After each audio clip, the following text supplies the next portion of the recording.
Magandang gabi sa inyo mga bossing.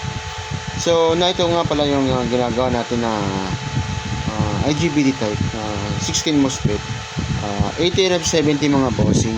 Yan. So, pansamantala lang ano natin, mag-testing tayo ng ating bagong gawa na unit. So, IGBT type. So, 16 MOSFET mga bossing. So, ayan, sa 1000 watts halogen muna. Ito ay mga bossing ay mag-automatic yung power niyan. Ayan. Frequency.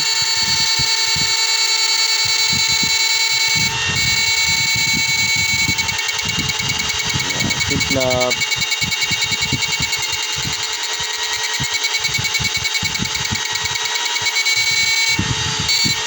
Tayo. 3,000. Yan, power na. Ito mag-automatic na yung ating IGBT control.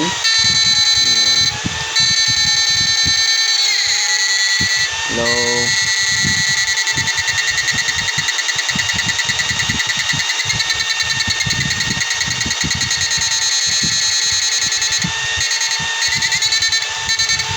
Hindi pa tayo mga boss. Upo pa. 5,000 watts.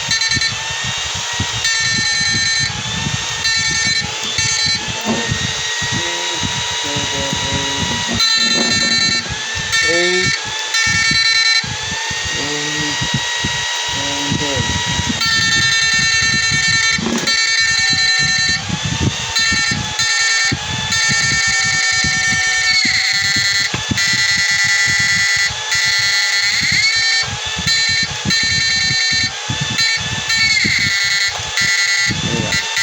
Power. So 16 MOSFET mga bossing, So yan, so yung din natin siyempre yung blower natin automatic mag-go-off yan, mga bossing.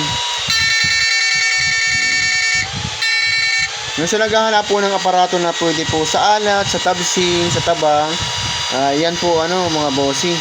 So IGBT type 16 MOSFET, E55 po yung gamit natin na ferrite core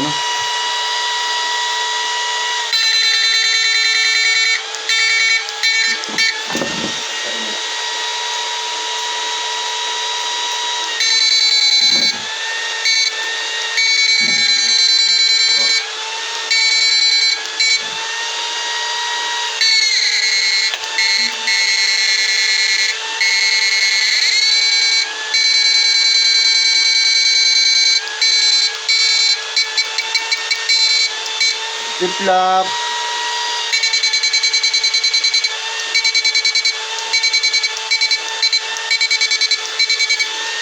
Yan mga bossing. Yan po yung IGBT type natin mga boss.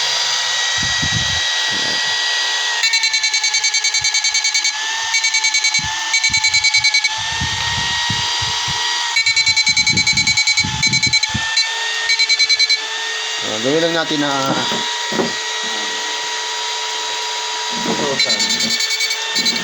natin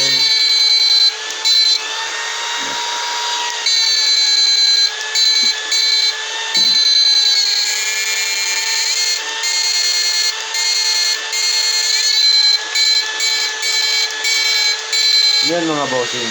So meron nga pala tayo dito mga boss na re-repair na unit. So galing ito dun sa